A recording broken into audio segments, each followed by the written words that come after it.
compareixença, sobretot i bàsicament per comentar el debat i els acords del Consell Nacional de Demòcrates, el tercer Consell Nacional que vam tindre aquest dissabte a Gavà.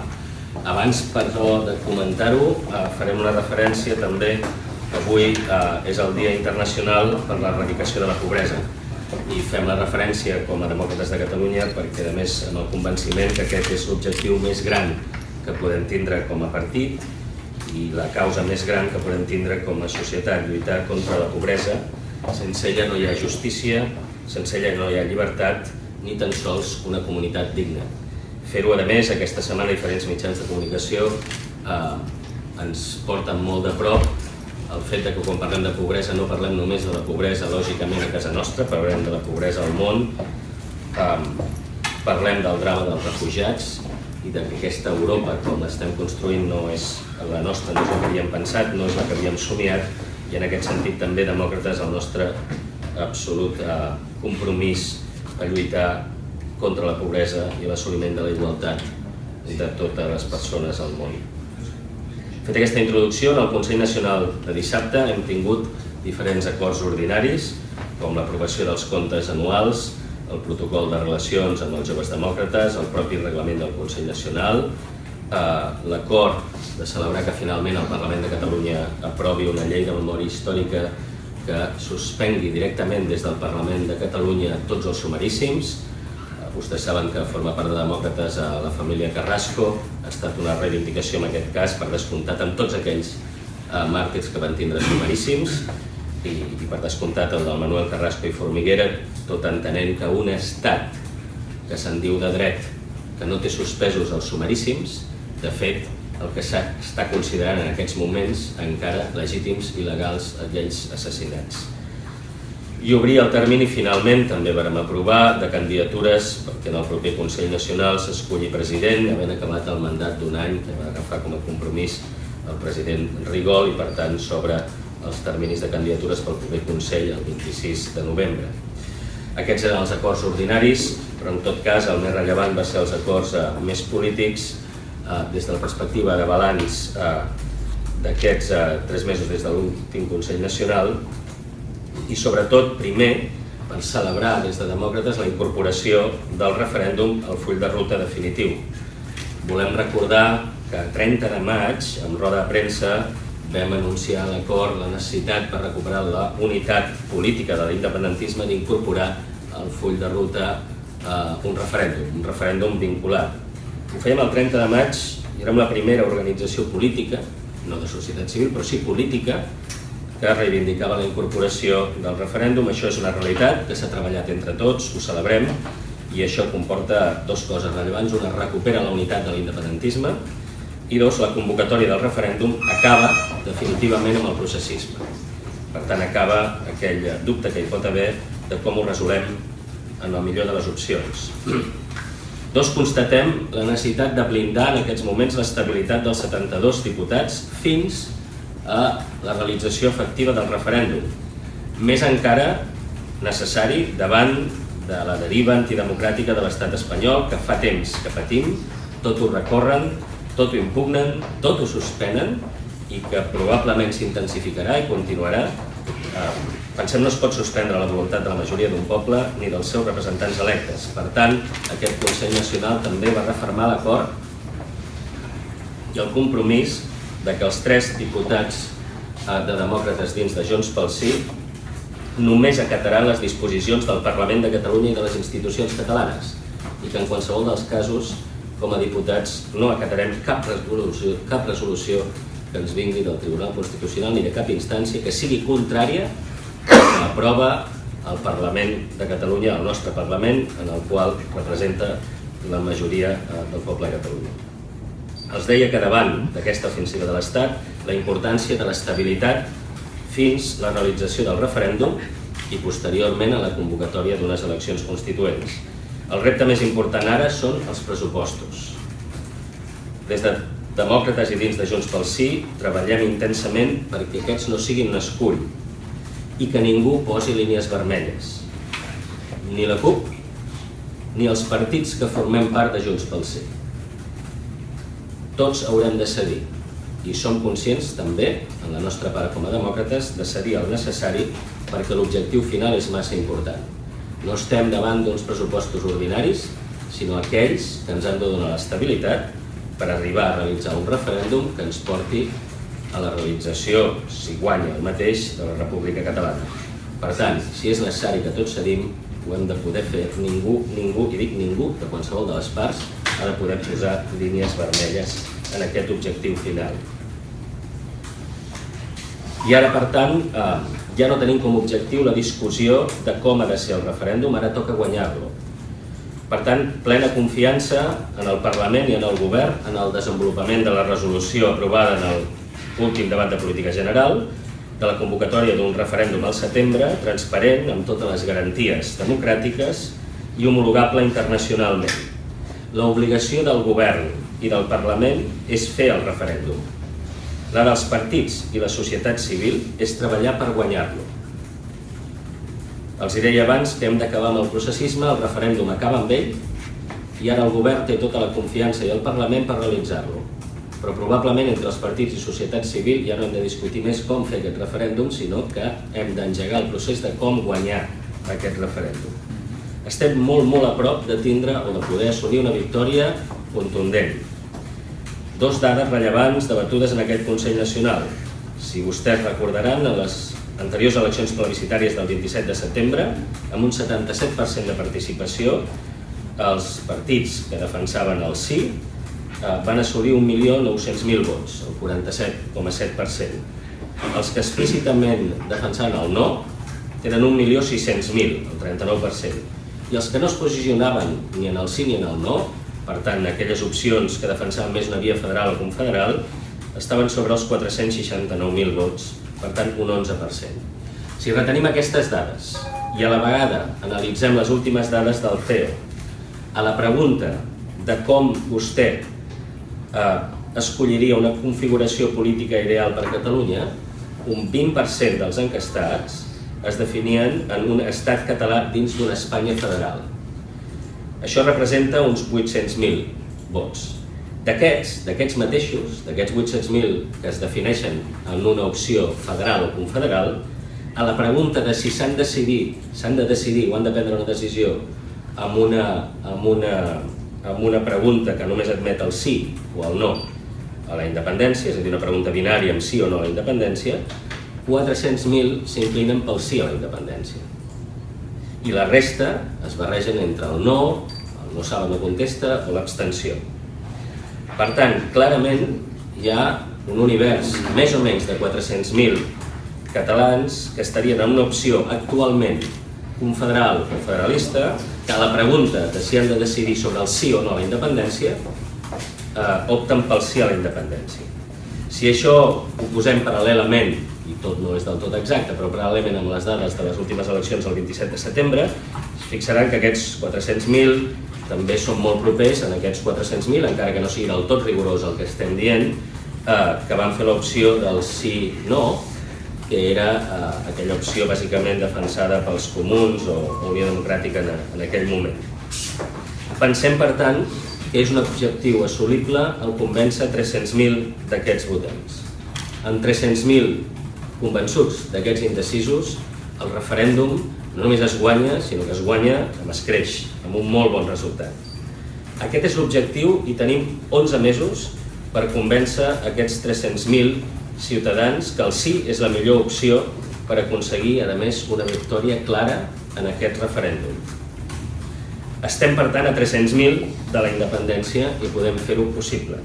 I és en aquest sentit que instem des de Demòcrates a la mesa de partits i entitats a reunir-nos immediatament, superada ja la moció de censura, la moció de confiança, superat ja el fet que hem incorporat el referèndum i tenim un full de ruta consensuat i clar. Ara és el moment de reunir-nos immediatament per dissenyar la campanya del sí. Tenim només 11 mesos, no és molt. Si recordem, Escòcia va dedicar un any a fer la campanya del sí. Per tant, és necessari que puguem definir el país que volem i fer-ho compatible tot això amb el procés constituent. Però torno a dir, creiem que és el moment de convocar la mesa de partits i d'entitats per treballar aquesta campanya transversalment. Proposem una campanya, per tant, que sigui d'eixos transversals entre totes les forces polítiques i societat civil que defensem el sí, però que a la vegada sigui compatible amb que cada partit faci la seva específica per convèncer una part d'aquests 300.000. Demòcrates de Catalunya va acordar en el seu Consell Nacional, per tant, començar immediatament la campanya del sí. I així, Demòcrates orientarà a partir d'ara tota l'activitat de la seva organització en els propers 11 mesos només i exclusivament en aquest objectiu.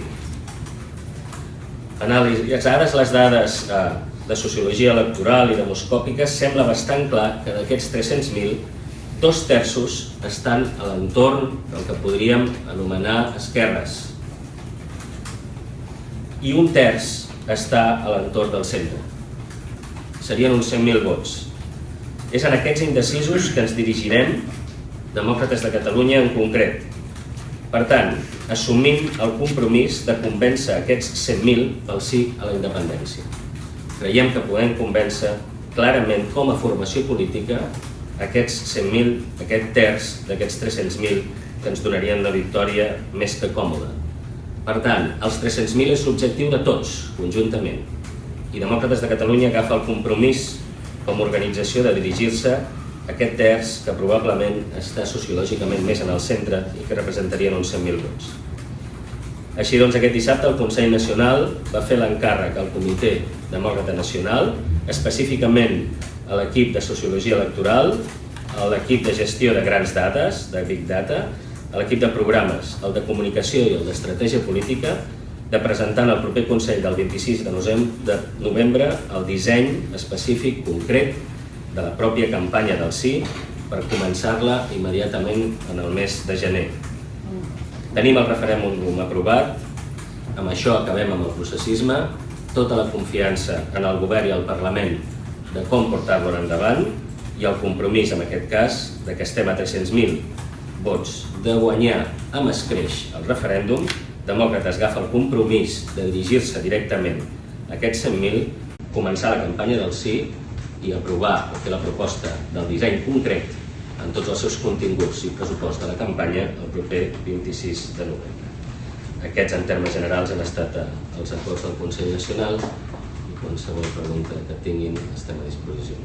Sí, m'agradaria saber si ja tenen alguns actes concrets pensats de nivell de demòcrates de cara a aquesta campanya. I després també voldria saber si fins a quin punt creuen que l'estat espanyol no farà res per evitar que hi hagi aquest referèndum. Evidentment no em refereixo a un referèndum pactat, sinó a un referèndum que finalment es faci unilateral. Començo pel final. Evidentment que l'estat espanyol de fet ja ho ha anunciat i que l'estat espanyol intentarà i totes les mesures possibles perquè no sigui possible votar. No és quelcom que probablement esperem, sinó que és quelcom que estem veient ja des de fa temps. Això no treu que la resolució del Parlament és molt clara. Referèndum sí o sí. Per tant, el compromís del govern i la majoria dels 72 diputats que donen suport al govern és convocar el referèndum independentment de les accions que tinguin en compte o que faci a l'estat espanyol. És en aquest sentit que la resolució hi ha diferents compromisos de procés, d'organització, la majoria d'ells que han d'estar acabats abans d'acabar l'any, i aquesta és la confiança. Independentment de les accions del govern, ara és el moment que els 72 diputats només acatin la voluntat del Parlament de Catalunya. I és en aquest sentit, precisament, que pensem que el que ens toquen els partits ara en aquest moment és encetar la campanya del sí. No tindria gaire sentit que estiguéssim discutint cada dia com s'ha de fer el referèndum quan l'encàrrec és molt explícit, està aprovat pel Parlament i l'encàrrec és al govern en aquests moments i a la comissió parlamentària, i estiguéssim senzillament pensant més en quines són les accions de l'Estat que no convèncer la ciutadania. Aquest és un procés que neix amb la democràcia ha d'acabar. Per tant, deixi-m'ho dir així, seria una mica surrealista que estiguéssim parlant de tot menys de convèncer els ciutadans que votin que sí. I en termes de la campanya, és per això que li dic que d'aquí al 26 hi ha l'encàrrec de treballar una proposta de campanya. En tot cas, allà on hi haurà la proposta, sí avançar-li que treballarem amb dues línies essencials, la presencial i la virtual. Estem en condicions com a demòcrates, hi ha un equip intens que ha treballat amb grans dades, amb sociologia electoral i per tant treballar en termes de la xarxa, un porta a porta virtual buscant quins són els perfils exactes a les xarxes socials d'aquells votants potencials indecisos a convèncer-los pel sí, i això fer-ho compatible també amb una campanya clàssica presencial, que aquesta ja la farem pública en el seu moment, que pot tindre els trets clàssics d'una campanya de convenciment pel sí, però que a la vegada pensem que una de les coses que voldrem innovar i aportar en aquest procés és el concepte de porta a porta virtual. I les noves tecnologies, les xarxes socials i la gestió de Big Data en aquests moments ens donen la capacitat del que antigament o actualment encara un candidat pot fer en un municipi en dimensions petites, és possible fer-ho massivament adreçant-se a tota la ciutadania. I l'evolució en les campanyes electorals cada vegada més, i nosaltres hi creiem profundament, és la capacitat que ens donen les tecnologies que estan a l'abast en aquest moment per adreçar-nos directament a buscar el vot personalment, sense que aquest sigui anònim. I en el seu conjunt això és el que presentarem el 26 de novembre. Sí. Sí, el passat 9 de novembre el Parlament va aprovar una resolució que venia a dir d'alguna manera que el Parlament a partir d'aquest moment no acataria les sentències del Tribunal Constitucional que anessin en discordància amb el que aprovés el Parlament. Això va ser anul·lat pel Tribunal Constitucional. Creu vostè, després del pronunciament del Consell Nacional de Demòcrates, que per part d'alguns grups, d'algunes formacions que integren Junts pel Sí, s'ha d'alguna manera actuat no d'acord amb aquell punt de la resolució del 9-N que impedia o que instava els diputats del Parlament a no acatar les resolucions del PC? És a dir, dit d'una altra manera, aquest pronunciament que fa vostè avui de que a partir d'ara els diputats de Demòcrates no acataran, té alguna diferència amb el que es va aprovar el 9-N que hagi obligat a vostès, els hagi portat a vostès a renovar aquesta negativa perquè algú del vostre grup no l'està complint? Jo entenc que no, i en tot cas el que refermem és que ningú tingués o ningú agafés una opció d'aquest tipus.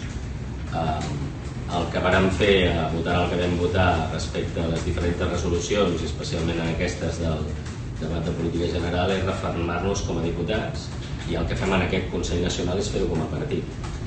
I el que fem és refermar d'alguna manera que més enllà de la voluntat sobirana que pot tindre qualsevol diputat, un acord de partit, en aquest cas, que dongui la instrucció o que cobreixi políticament en els seus diputats i a tots els seus càrrecs electes en la només obediència en el Parlament de Catalunya.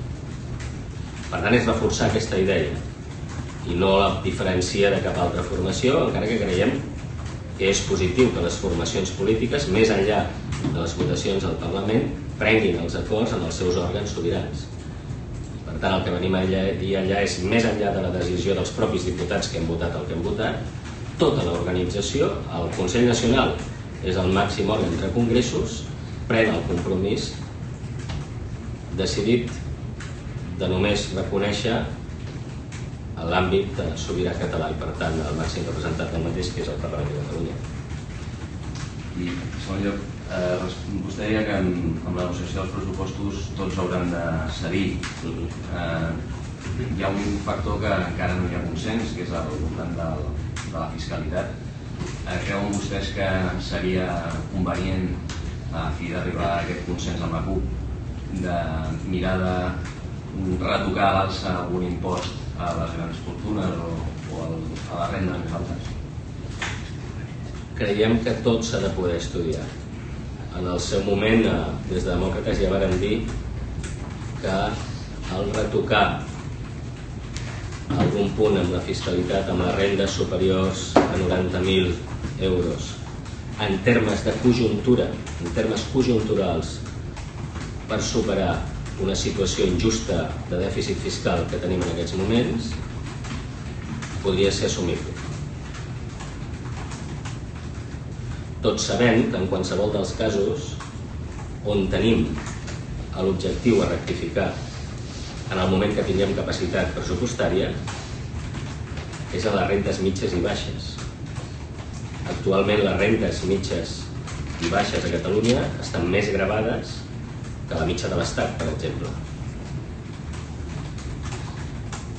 Lògicament, la situació de finances públiques no permet, en aquest cas, ser més flexibles amb aquestes rendes, però aquest sí que seria un objectiu transcendent de país.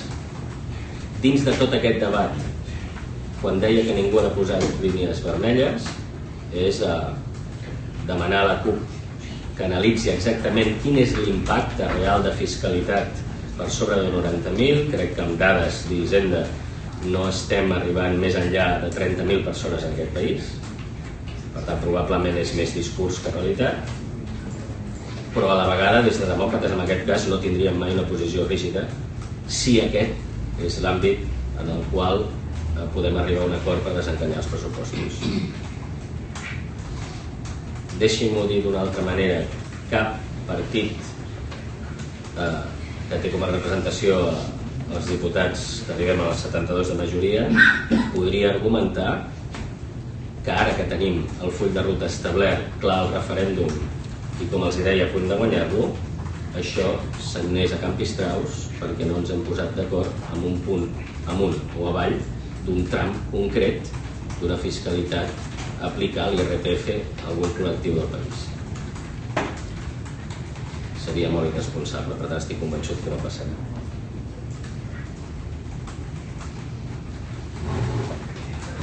Perdó. Preguntar un parell de coses. Una és, el fet de només acatar al Parlament i no a decisions que puguin arribar al PC, el PC inclou també altres òrgans judicials, com estaríem parlant d'eventuals resolucions del Tribunal Superior de Justícia de Catalunya o de l'Audiència Nacional, que també s'ha de pronunciar sobre temes relatius al procés. Aquesta seria la primera. La segona, aquest divendres i aquest dissabte el Partit Demòcrata vota un nou nom, que és PDeCAT. No sé què em pensa si aquest nom els satisfà i els faria descartar la via judicial o segueix incomodant aquest nom. Són dues preguntes. A la primera, en quant a diferents resolucions d'altres institucions espanyoles, el que venim a dir és que s'aplica a totes aquelles institucions que prenen decisions en contra de les resolucions del Parlament. La resolució d'aquest dissabte és no acatar-les. És a dir, deixem-ho diferent. Res que vagi en contra del que ha decidit una majoria en el Parlament de Catalunya pot ser substituït. Per tant, els més rellevants són del Tribunal Constitucional, però el que vostè em preguntava, qualsevol de les resolucions d'altres organismes que vagin en contra del que ha aprovat el Parlament de Catalunya. I dos, respecte al que em preguntava d'un dels partits que formem part Junts pel Sí, en aquests moments, o posant a votació la nomenclatura registrada de PDeCAT, nosaltres en el seu moment recordaran que el que vam establir és que el que no podia haver és confusió quan arribin les eleccions constituents. Les eleccions constituents, en aquest cas demòcrates, ens presentarem com a formació política i vam estar registrats en el seu moment, i a més les nostres sigles precisament són demòcrates. Les sigles que han registrat el partit són PDeCAT. PDeCAT amb demòcrates no entra en col·lusió com a sigles. En qualsevol dels casos es mantenen, vostè preguntava alguna acció judicial que es va anunciar en el seu moment, es va anunciar si es registrava el Partit Demòcrata de Catalunya. El Partit Demòcrata de Catalunya no es registra al final, per tant el que es registra és Partit Demòcrata Europeu de Catalunya, PDeCAT. Si això és així, també hi posàvem 4 condicions respecte als logos, respecte a la imatge corporativa i especialment respecte a la utilització de l'adjectivació demòcrates. No ho ha fet el PDeCAT fins ara, com dels termes d'adjectivació, per tant, en el seu moment vam donar la polèmica per tancada si això era així. Lògicament segueix sobre la taula, com a defensa dels propis voluntaris de la nostra organització, que si en algun moment algú volgués recuperar, volgués utilitzar demòcrates com a adjectivació o com a definició de nom, lògicament farien les accions que estiguessin a la nostra mà per preservar el propi partit, però en aquest cas creiem que queda la polèmica tancada, en tant nosaltres som demòcrates i ells ho han de votar. En principi la proposta és el PDeCAT. Sí, jo volia fer una pregunta una mica diferent. M'agradaria saber, no sé si tenen una postura com a demòcrates, en tot cas m'agradaria m'agradaria conèixer quina és sobre l'exposició aquesta del Born i de les estàtues del Franco, que avui ja s'han instal·lat i em sembla que demà és quan s'inaugura l'exposició. Sí. Respecte a aquesta exposició, vam tindre la discussió en el seu moment diferenciant el contingut i la forma. Respecte al contingut, o el que se'ns ha comunicat des del govern de l'Ajuntament, perquè tampoc hem tingut oportunitat, avui s'inaugura o demà s'inaugura, em sembla, per tant hem tingut oportunitat de conèixer-la directament. Respecte al que se'ns comunica del contingut, doncs res a dir, res a dir en el contingut de l'exposició, i creiem a més que és bo i és una bona oportunitat de que, sobretot l'època del franquisme, sigui analitzada i es faci el coneixement del que va significar aquells anys foscos de la nostra història. Ara, si entrem amb les formes, creiem que no té gaire sentit, sobretot perquè no s'ha fet aquest debat i perquè pot ferir moltes sensibilitats el fet d'exposar unes estàtues que van ser retirades de la via pública. Per tant, separem el fons de la forma. I un tercer punt respecte a les formes, hi ha un debat de fons que és decidir a la ubicació també. És a dir, al Born s'ha de decidir si allò és el memorial de totes les memòries que hi puguin haver en la nostra història o el memorial 1714, recordant en aquell moment on vam perdre la nostra sobirania. Nosaltres defensem que el memorial ha de continuar sent el memorial 1714 i que tenim altres espais a la ciutat per reivindicar i per exposar les diferents memòries del nostre país. Però el Born és el memorial 1714. Per tant, res a dir en el contingut que ens ha expressat l'Ajuntament. Després veurem quina és l'exposició i si coincideix amb el que ha expressat l'Ajuntament, res a dir en el contingut, molt a dir amb la forma, tant amb l'exposició de les estàtues com amb la ubicació de les mateixes.